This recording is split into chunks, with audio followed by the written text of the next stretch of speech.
Hi there! In this video, I will be giving you a quick guide on how you can change your birthday on Revolut.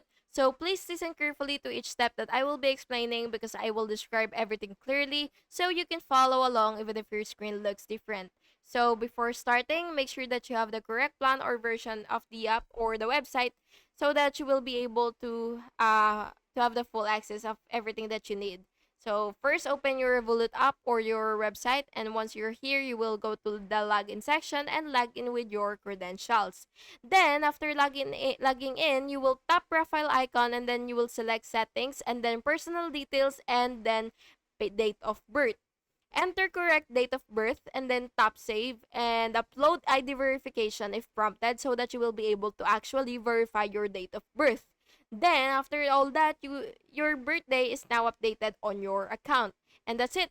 Thank you so much for watching this video and I really hope it was helpful for you, and if it was, please make sure to like and subscribe for more videos like this. Thank you and have a good day.